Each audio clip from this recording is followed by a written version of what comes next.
Hey guys, Rob here. Welcome back to Glydal Tech. Today I'm starting work on my Luke Skywalker cosplay.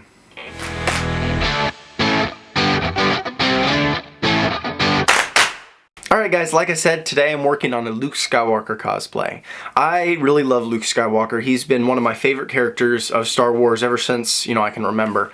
And out of the many costumes in Star Wars that I've admired and I've wanted to have for myself one of these days, Luke Skywalker's Episode 6 opening costume where he's, on Tatooine in Jabba's palace before he falls into the Rancor pit.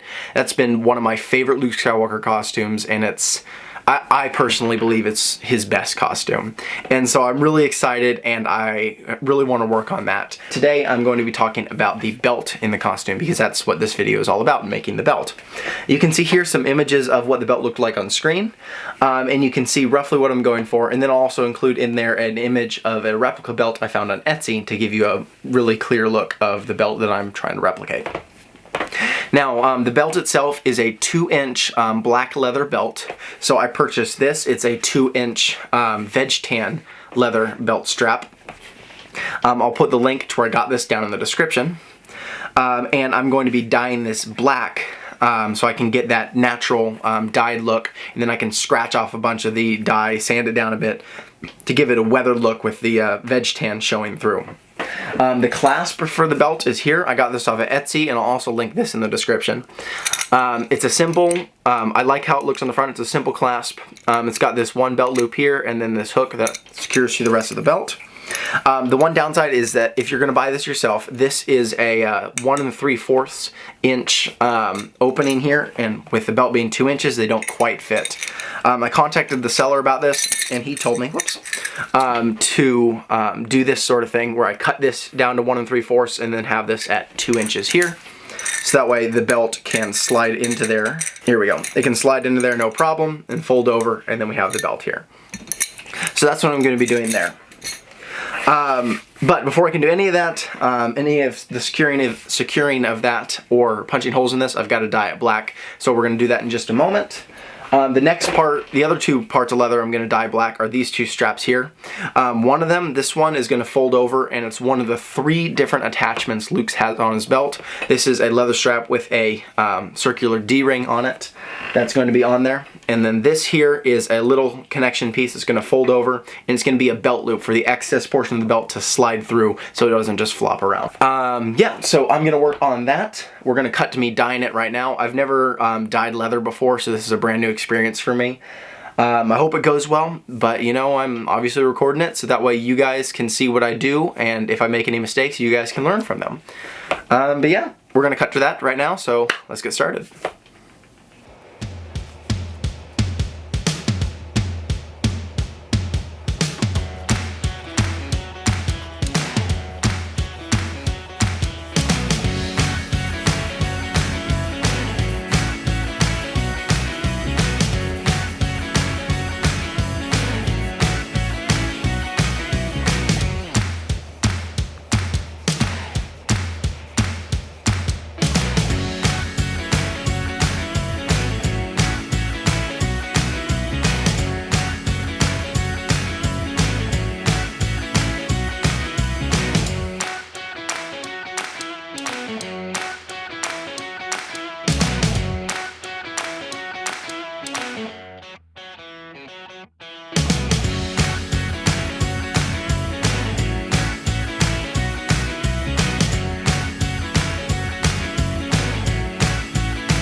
Alright, so now that I've got the belt dyed, I've been putting on the attachments. You saw me punch the holes here for the Chicago screws.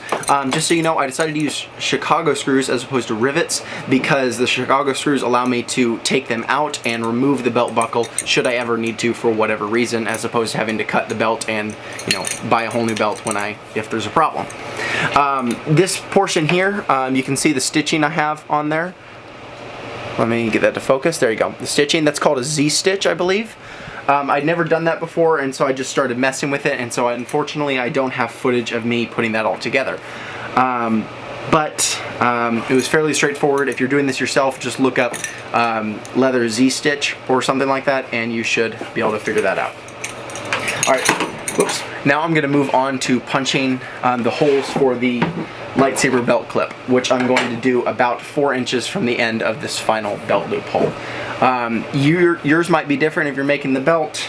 Basically what I did is I put on the jacket and the the vest portion, and then put the belt on to see roughly how tight it needed to be, and I built the holes based off of that. And then once I got it situated right where I wanted it, I measured out roughly where I wanted the belt clip to be, or the saber clip to be, and that's where I'm putting it. So let's get into that.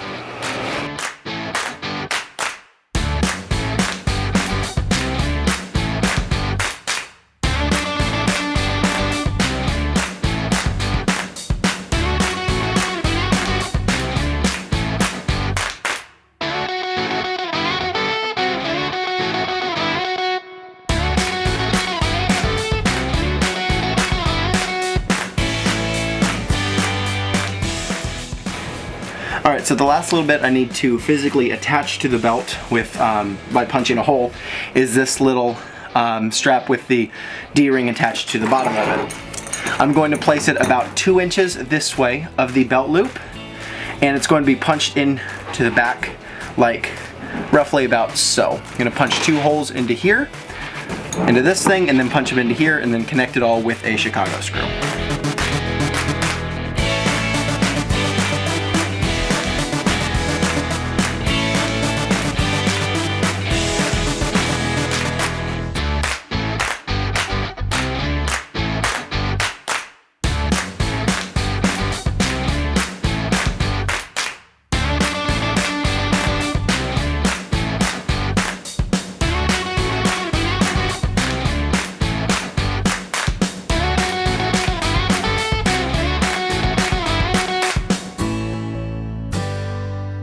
Okay, so I just received the leather pouch I'm going to be using for the belt in the mail.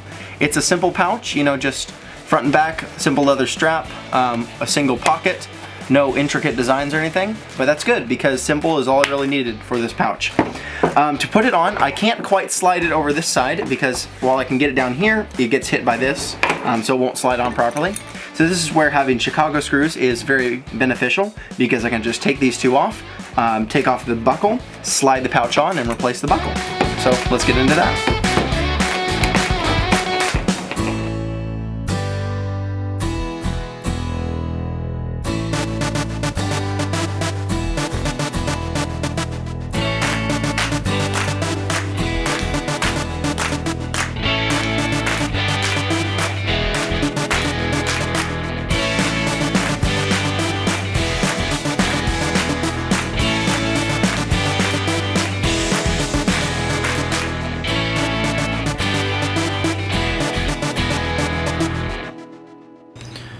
And there we go, that is the finished belt. I am really happy with how this thing turned out. It looks great, it feels really comfortable, and it's also very simple to put on. I just open it up, slide the end of the belt on the back side of this loop here, make sure it's all situated where I want it to be, hook the belt loop in, and there we go. I'm wearing the belt. Obviously I need to center it a bit more, but look at that. Very easy to put on. I'm really happy with it. It feels great. It's very comfortable. You can see it's just really nice and all that. The pouch is easy to access. Put things inside of it or take them out. Closing it is a bit difficult because the snap It does require you to compress the entirety of the pouch to snap it closed, but that is not too big of a deal. I really enjoy the belt. I'm really happy with how it turned out, and hopefully if you guys are following this tutorial, or following this video as a tutorial, you can make a belt for yourself that works as well as mine does. Alright guys, that concludes what I have for the belt portion of the video. But before I go, I want to let you know about a tweet that I sent to Mark Hamill while I was editing this portion of the video. You can see a picture of the tweet here, and it says, question for @Hamill himself. It is Star Wars EU Legends canon that Luke Skywalker's favorite drink is hot chocolate. Do you agree with that assessment? If not, what do you think it should be? Now, this is just a fun little question. I have no clue whether or not Mark Hamill will actually respond to it, but if he does, that would be awesome, and I would post his response in one of my future Luke Skywalker cosplay videos. Alright, that being said, that's all I have for today. Thank you guys so much for watching. I hope you enjoyed the video. If you want to see some more Star Wars stuff, you can check it out over here. Up top is my review of the Galaxy's Edge Jedi Tunic, and then down below is my modification of the 2008 Hasbro Clone Trooper Phase 1 helmet. I had a lot of fun making both of these videos, and I hope to do more Star Wars related stuff in the future. As always, please subscribe if you want to see more content, and I'll see y'all in the next one.